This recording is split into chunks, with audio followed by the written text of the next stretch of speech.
My name is Dr. Lawrence Brock. I had a near-death experience in 1976. I do remember walking toward the door through the party, and then I don't even remember walking outside the house, but I have some glimpses of walking down the path toward my car. The next thing I remember, I was out of my body, floating above my car and my body. I was in the white light. It was nighttime. The car was smashed. You know, if you'd see a picture of the car, which I used to have, but I can't find it, you'd think the person in it died because it was so smashed up. And my body was leaning against a tree. My legs were straight out on the ground, and I was leaning against a tree, and there was a police officer crouching over me. I assume that he pulled me out of the car, but I never verified that. I didn't see that part. What I did see is the car smashed, my head cracked open. If you look, I still have a scar because it was cracked open all there. And I was in the white light. And then behind me there was a big circle of white, a different shade of white.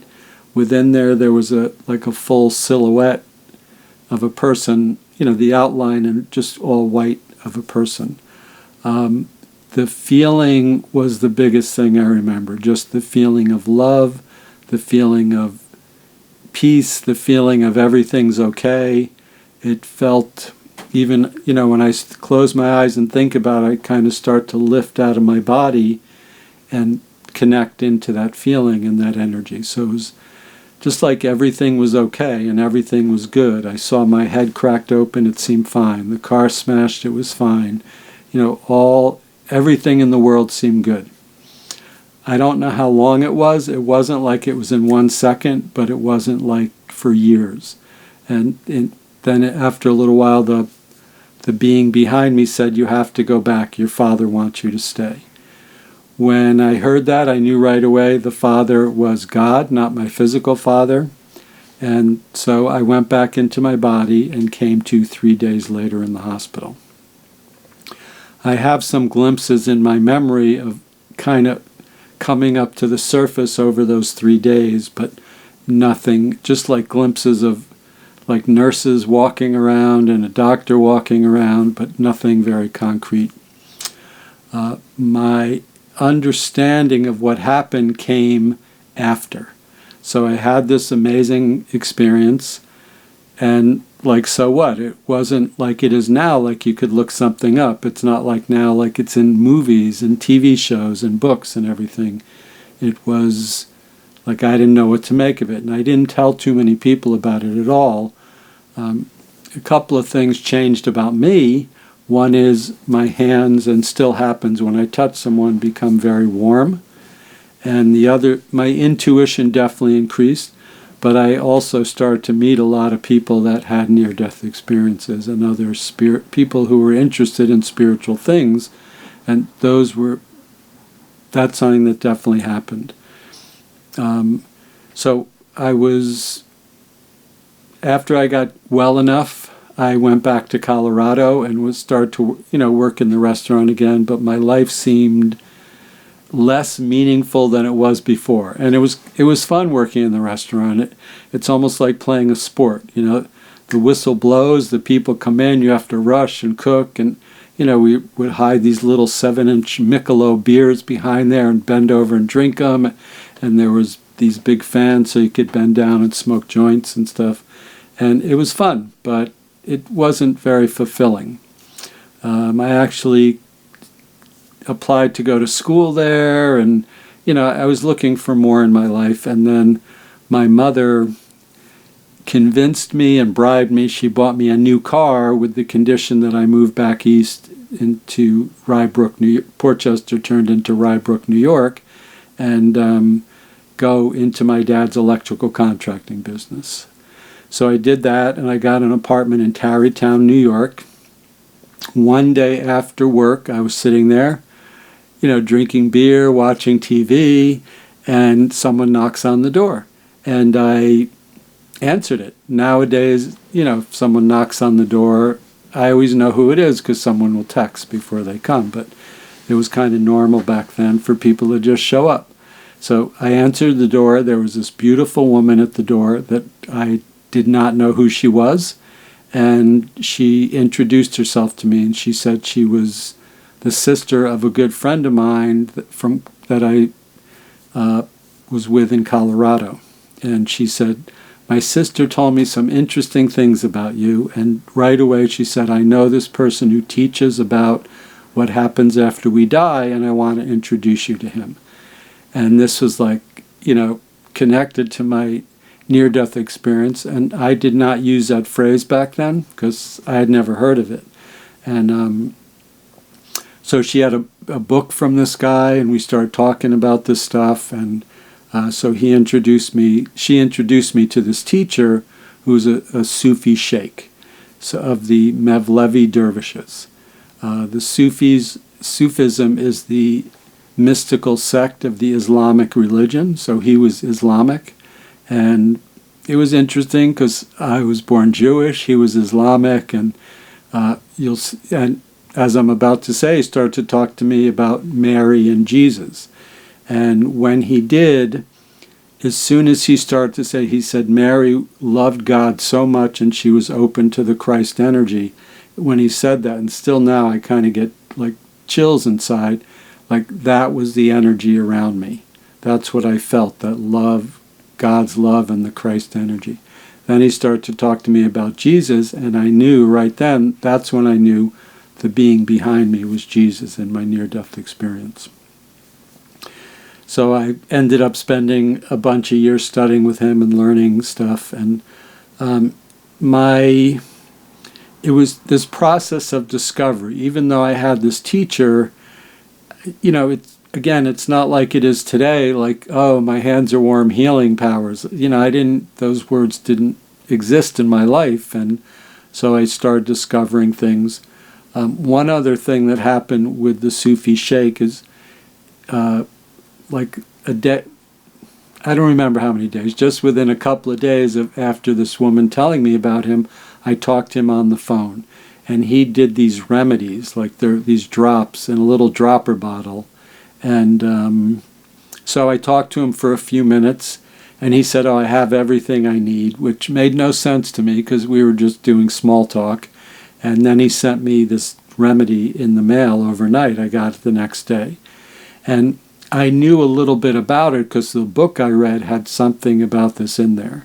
And so it said take 2 drops at 10. I don't remember the exact amount of drops or time, but this funny schedule, take some drops at 10 in the morning, then 2, then 3, whatever time it was, and different amount of drops. So I took the first dose. I expected something like a miracle to happen, but nothing happened. But after the second dose, within like a minute, I started to feel something. And within a few minutes, I had a dangerously high fever.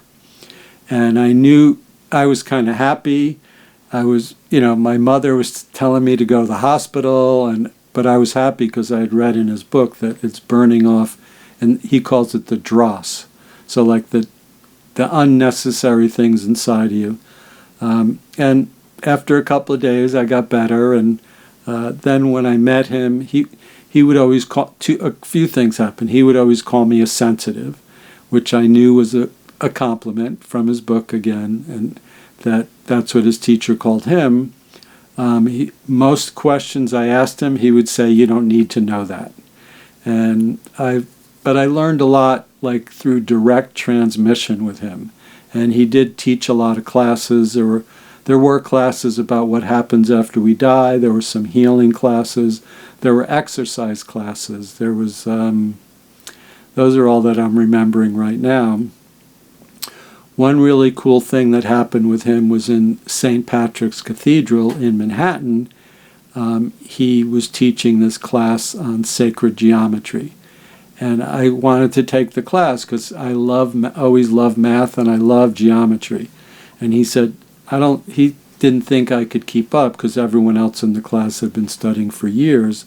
But I indicated I just want to be there anyway. He said, well, you can come there and be my assistant, which was a great honor.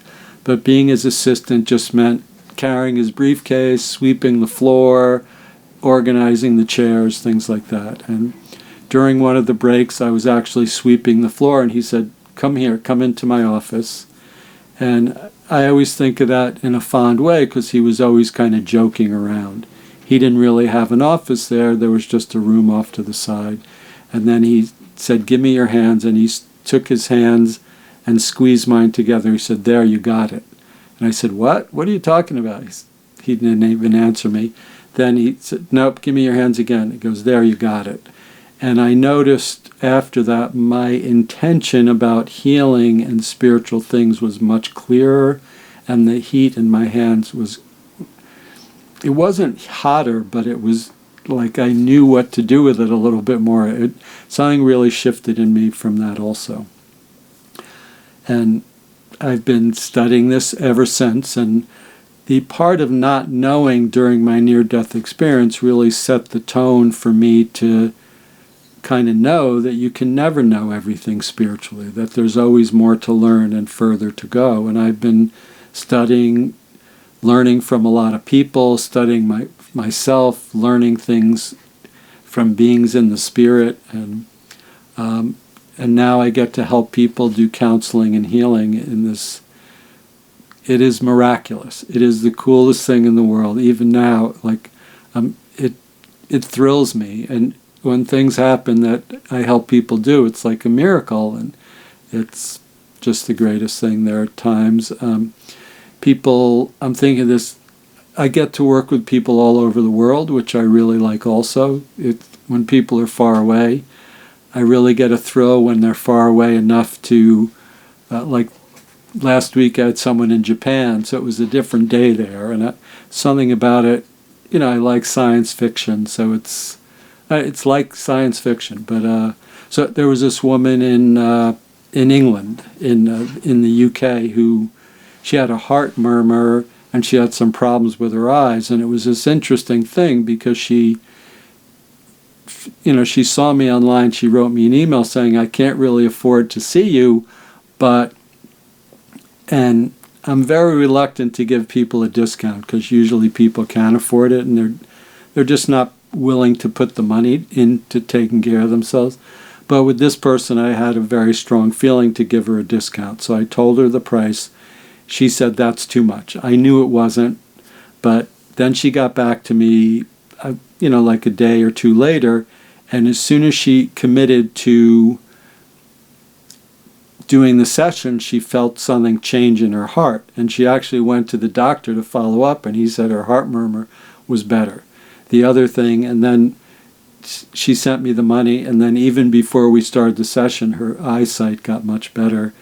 We did the session, she just felt so much better. It was really cool. So it's that energy that I experience in my NDE, I've learned how to, I don't call it channeling, but it is kind of like that, because it doesn't always go through me, but sometimes it does go through me and helps the person heal in really miraculous ways. I couldn't be any other way. I say it's hard because it takes a lot of discipline. I mean, I'm up early every morning meditating, journal writing. I do Tai Chi and yoga usually, and exercise and other spiritual things. The focus has to be helping people and, growing spiritually, my relationship with God, my relationship with my daughter is really important to me too, just that I love her so much. So, I do a lot of volunteer work. Today I was at a church. I installed bars in the bathroom, for people who need assistance. Meditation and journal writing are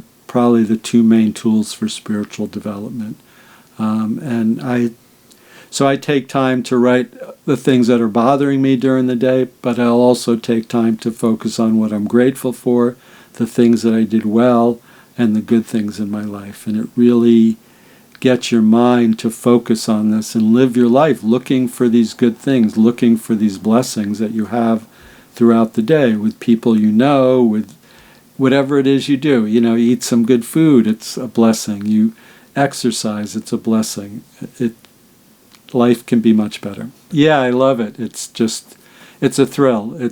I'm so excited about it still after all these years. People are are afraid when they're looking towards death. And in a certain way, I'm looking Not that I want to die, but I look toward it in a joyful way because I know where I'm going.